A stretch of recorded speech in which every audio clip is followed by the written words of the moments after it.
by the power of Grayskull.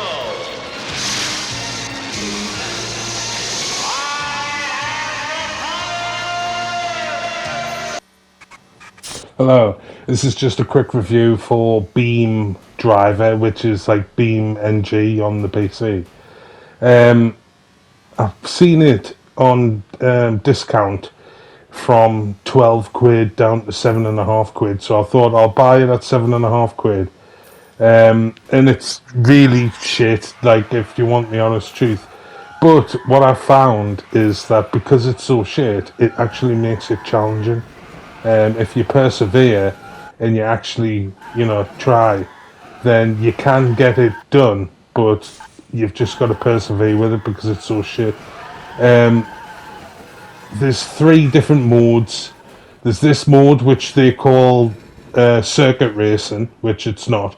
You basically pick a car from four at the beginning, and then that's the car that you've got, and then you've got to basically just keep doing these tricks or like the obstacles until you can actually get enough points. So if you do a jump, if you keep an eye on the left, then say the total 1,500, you might need 2,500, 3.5 to get past. You've got to avoid these spike strips. But see how I avoided it there, but even if you're that close, it'll still pop your tyres, so you have to really give them a wide berth. But it's, like I said, it's so simple and shit. It's quite addictive. You've got this, which is the circuit racing. You've got the transport one, where you've got to deliver barrels in the back of a truck. I have only, and there's another one where destruction, where you've got to knock down some flags and barrels and shit. But I've only tried like the first 4 or 5 stages of each like section. I haven't like went right to the end of the game. So, like I said, this is just my first impressions of the game, and I've only played it for maybe 15, 20 minutes. That's a real time loading screen as well. Like, the loading screens take the piss. And if you want to restart it, you've got to sit through that loading screen each time. So, like I said, you don't want to go full blast. You want to just go like half accelerator, so then you can just keep a nice steady speed. Like these ones, you want to go slow because you only just want to make the jump. Any damage that you take is like amplified. It's like realistic for damage. So if you do too big of a jump and you land, then you pop all your tires, and now you've got flat tires. So it's very unforgiving. So you have to be careful, and even just like banging into the flags and stuff on the next one. I blew my car up just by hitting barrels and stuff. So you have to be really careful. And like I said, if you fuck up something like that, you press triangle and it'll spawn you. But you can just drive past the obstacle if you want. It just means that you're missing out on the points. So any obstacles that you don't tackle, you might need to just get the points just to get past the actual section. But you can see just the tiniest of damage and it absolutely destroys your car. So you have to, it's all about precision really.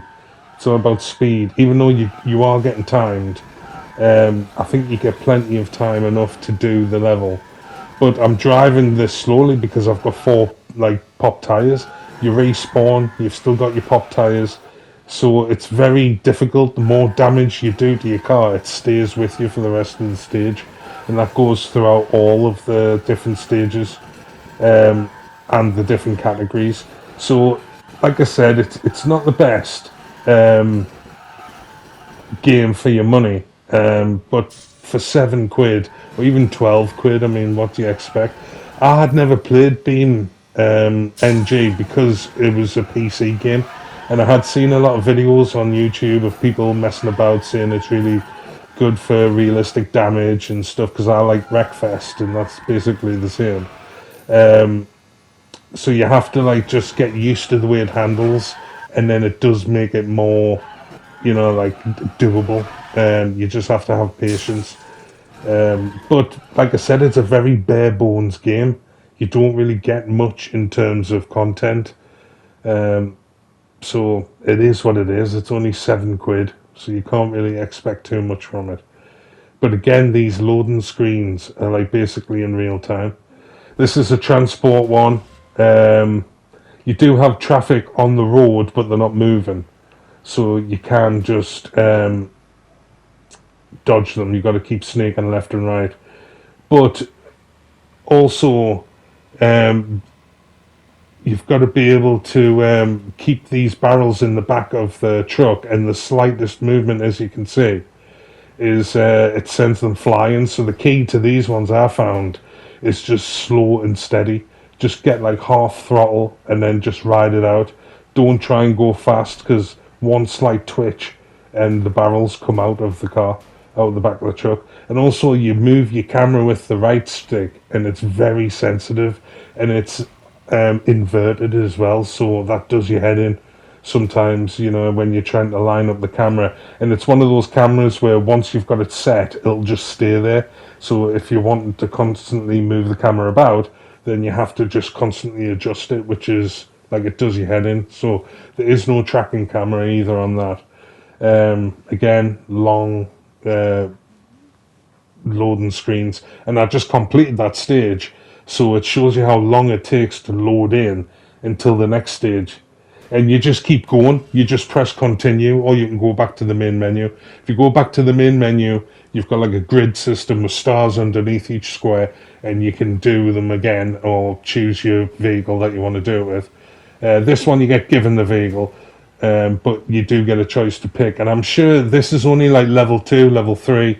I'm sure as you go through the different levels, I'm not sure how many there is, but the truck and the cargo will change. So then you've got to keep upping the ante. But this is just the basic stuff where you get given just a little truck with the barrels. So there's like 20, 30, whatever of these to do. Same as the ones with the circuit training, like they call the circuit laps or whatever.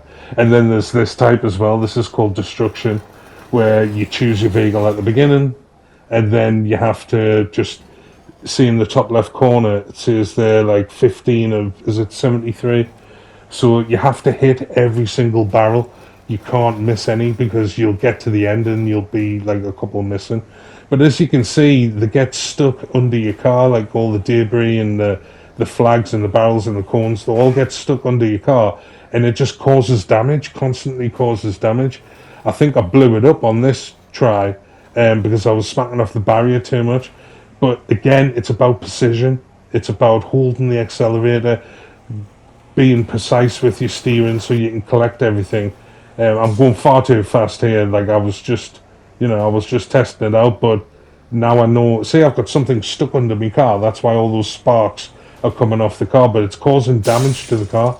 So like after a while, your car just blows up if you don't take care of it. So it's best not just to ride over every obstacle and try not get it stuck inside or underneath your car. Like I said, the graphics aren't very good. The sound effects are horrendous. The music shit. Like it's just a shit game. But I think it's because they've translated it from the PC to the PS5. It just hasn't translated well. It's very bare bones game. But like I said, the difficulty is what makes it addictive, because it's so hard. Once you get used to the controls, then it becomes like very Moorish. So, like I said, if you do like the look of it, you could always go and buy it, because I think it's on discount still. And if not, even if it's full price, it's only £12. So you're not really saving much money. But games like this, I hope that they do just patch it and add on to it. And I think it would have to become quite popular for them to waste the time doing that. But just as is the game, it's shit. It really is shit. It's annoying how shit it is, but it is what it is. You've just got to take the rough with the smooth. If you've got a high patience tolerance, then you might be able to handle it. But if you get frustrated easily, then I wouldn't bother. But yeah, that's it. So, see you there.